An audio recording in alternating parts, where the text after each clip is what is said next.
अपने पिता वल्लभ सेन जी के महाभारत युद्ध में वीर गति के प्राप्त होने के पश्चात अग्रसेन जी अपनी योग्यता, कुशलता और कर्तव्य परायणता से पूरे प्रतापपुर राज्य की बागडोर संभालते हैं। तब राजपुरोहित यह सुझाव देते हैं कि जिनका अग्रसेन जैसा वीर, नीतिवान, धर्मपरायण बेटा हो, उनका राज सिंहासन ज्यादा दिनों तक खाली नहीं रहना चाहिए।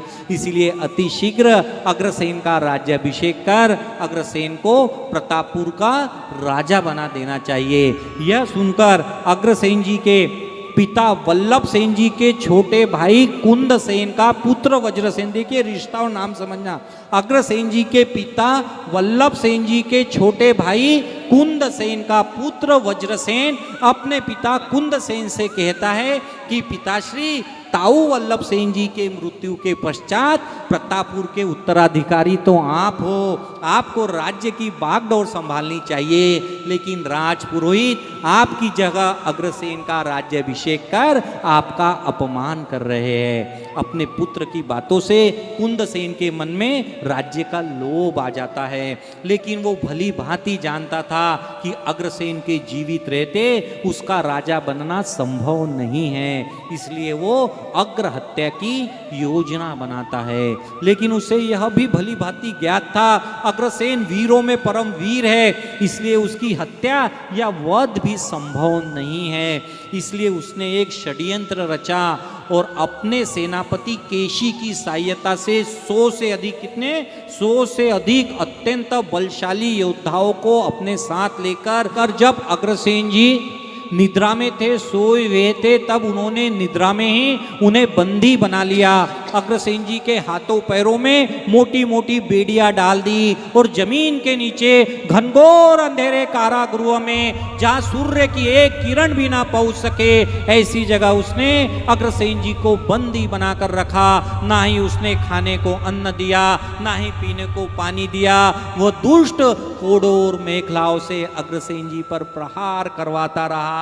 तब अग्रसेन जी व्याकुल मन से कहने लगे, हे काकाश्री, आप मेरे पिता तुल्य हो। देखिए अग्रसेन जी की महानता, कहते जिन्होंने उन्हें जेल में डाल दिया, हे काकाश्री, आप मेरे पिता तुल्य हो, मुझे राज्य का लोभ नहीं है, सारा राज्य आप ही ले लो, आप ही राजा बन जाओ और पूरे प्रतापपुर राज्य की प्रजा सहित आप मुझे भी अपना बेटा मान लो। हे काकाश्री, यदि मैं आपकी सेवा कर पाऊं तो मुझे लगेगा मैं अपने पिता वल्लभ सेन जी की सेवा कर रहा हूं। ये अग्रसेन जी का चरित्र है साहब। लेकिन वो कहते हैं ना, विनाश काले विपरीत बुद्धि, दुष्ट कुंद सेन ने अग्रसेन जी का यह प्रस्ताव ठुकरा दिया और वह अग्रसेन जी पर और अधिक अन्याय अत्याचार करने लगा।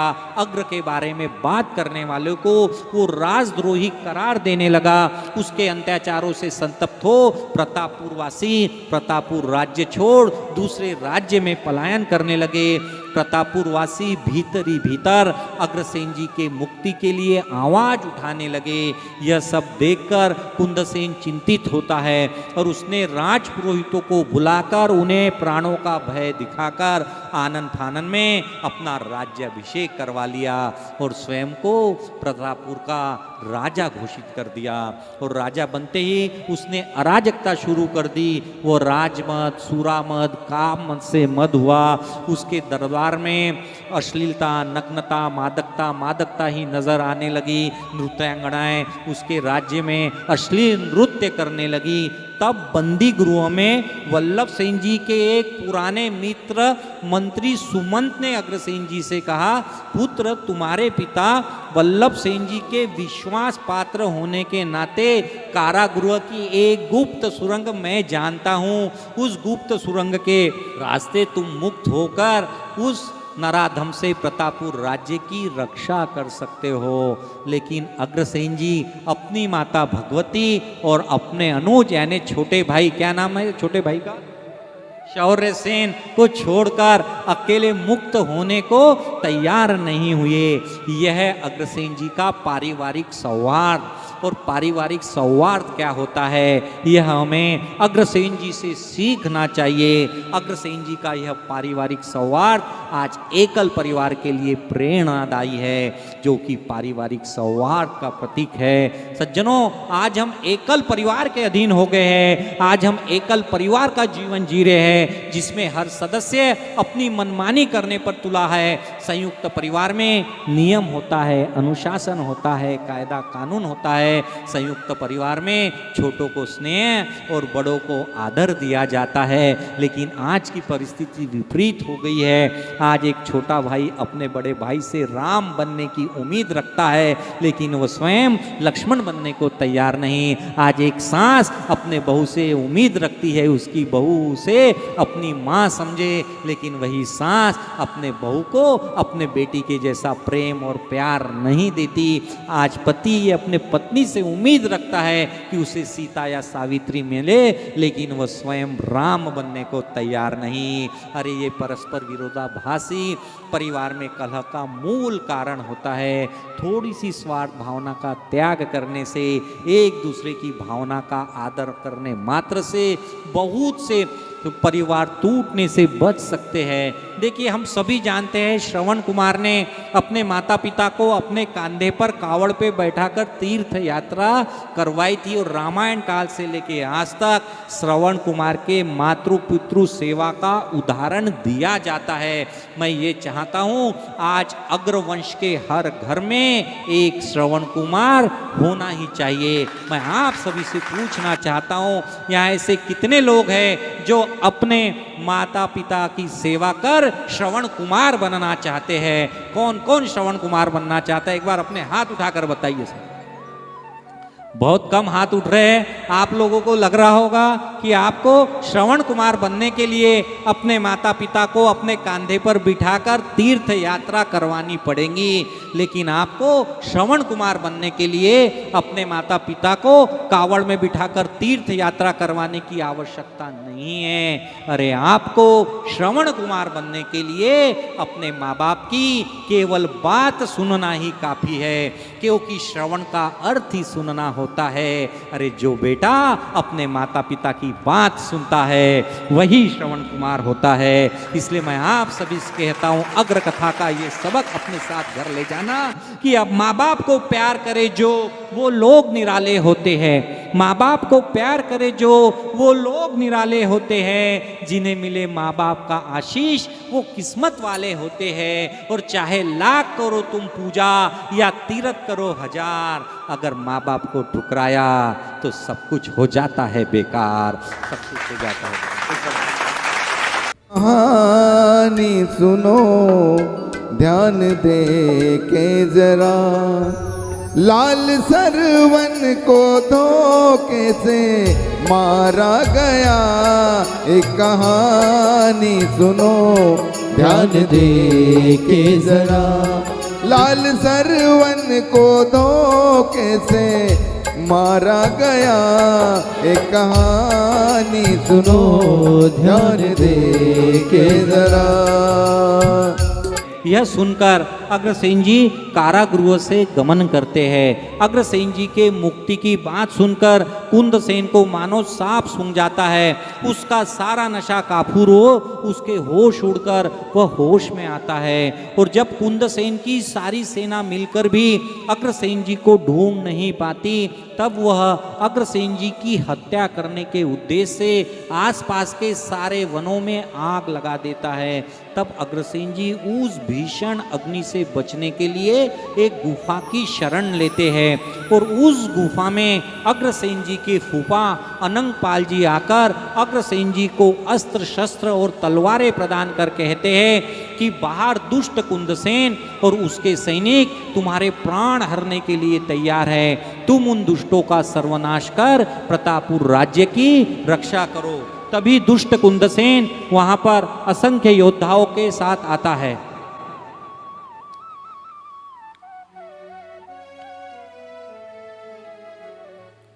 दुष्ट कुंदसेन उस गुफा के बाहर आकर अग्रसेन जी को युद्ध के लिए ललकारता है और कुंदसेन की ललकार सुनकर सेन जी गुफा से बाहर आते हैं और दहाड़कर कुंदसेन के सैनिकों पर टूट पड़ते हैं और मनोवेग से अपने अस्त्र शस्त्र चलाकर कुंदसेन की सेना को गाजर मूली की तरह काटने लगते हैं। अग्रसेन जी के समक्ष कोई टिक नहीं पाता, सब अपने प्राणों को बचाकर भागने लगते हैं। इस युद्ध में अग्रसेन जी की ओर से लड़ते हुए उनके फूफा अनंगपाल जी वीर गति को प्राप्त हो जाते हैं। यह देख अग्रसेन जी कुंदसेन के अंगरक्षकों को मारकर उसके सारथी का सर धड़ से अलग कर अपने प्राणों के प्रताप से कुंदसेन के रथ के टुकड़े टुकड़े कर देते हैं। रथीन कुंदसेन धरती पर आ गिरता है और अग्रसेन जी कुंदसेन जी के बीच आमने सामने की लड़ाई शुरू होती है।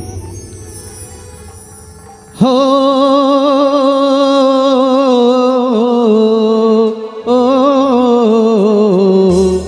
ये युद्ध है चाचा भतीजे का, अन्याय न्याय के रिश्तों का। ये युद्ध है चाचा भतीजे का, अन्याय न्याय के रिश्तों का। इस युद्ध का यारो, इस युद्ध का यारो क्या कहना, ये धर्म युद्ध का है कहना।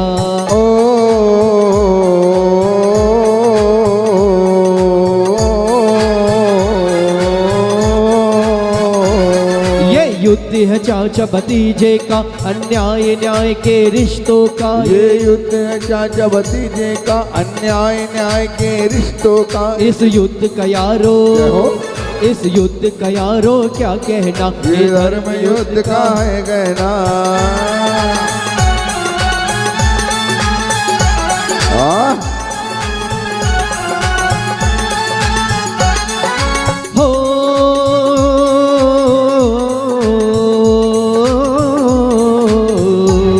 जब कुंदसेन ने चिल्लाया ये अग्रसेन को ना भाया। जब कुंदसेन ने चिल्लाया ये अग्रसेन को ना भाया। तब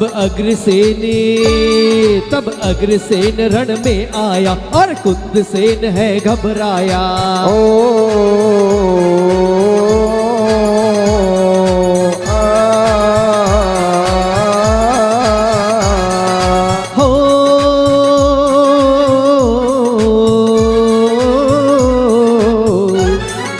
कुंदसेन की सेना को अग्रसेन ने मार भगाया है। जब कुंदसेन की सेना को अग्रसेन ने मार भगाया है। और कुंदसेन ने अग्रसेन पर फिर तलवार चलाया है।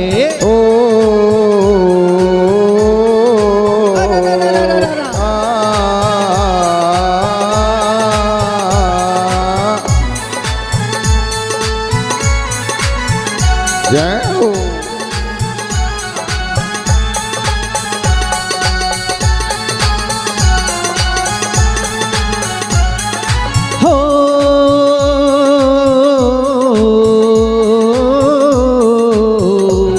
फिर वार पे वार ये करते रहे, ये दोनों योद्धा लड़ते रहे। फिर वार पे वार ये करते रहे, फिर दोनों योद्धा लड़ते रहे। फिर वार पे वार ये करते रहे, ये दोनों योद्धा लड़ते रहे। फिर वार पे वार ये करते रहे, ये दोनों योद्धा लड़ते रहे। अग्रसेन ने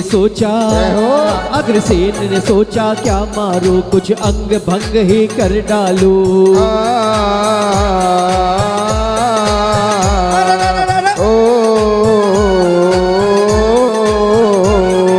युद्ध है चाचा भतीजे का, अन्याय न्याय के रिश्तों का। ये युद्ध है चाचा भतीजे का, अन्याय न्याय के रिश्तों का। इस युद्ध का यारो है, इस युद्ध का यारो क्या कहना, ये धर्म युद्ध का है कहना।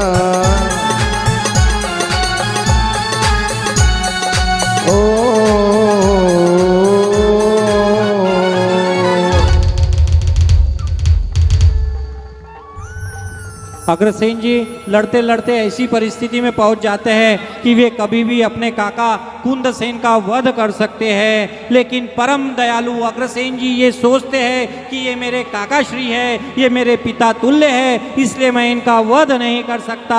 इसलिए परम दयालु अग्रसेन जी तलवार का एक भीषण प्रहार कुंदसेन की गर्दन की बजाय कुंदसेन के हाथ पे करते हैं और अग्रसेन जी के तलवार के एक ही प्रहार से कुंदसेन का हाथ कटकर जमीन पर कंपन करता है और कटा हुआ हाथ देखकर कुंदसेन वहां से पलायन करता है और अपने प्राणों को बचाता है, वहां से भाग जाता है। खुश हो जाए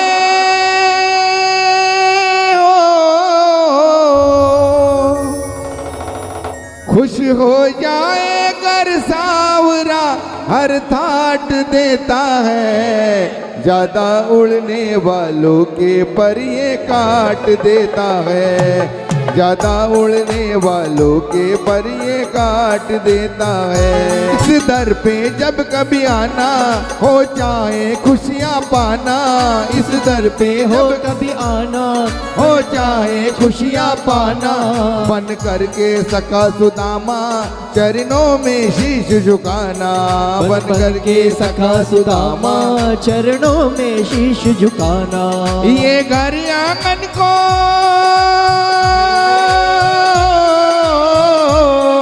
ये घर आंगन को धन दौलत से बांट देता है, ज्यादा उड़ने वालों के पर ये काट देता है, ज्यादा उड़ने वालों के पर ये काट देता है। ओ ज्यादा उड़ने वालों के पर ये काट देता ओ ज्यादा उड़ने वालों के पर ये काट देता है।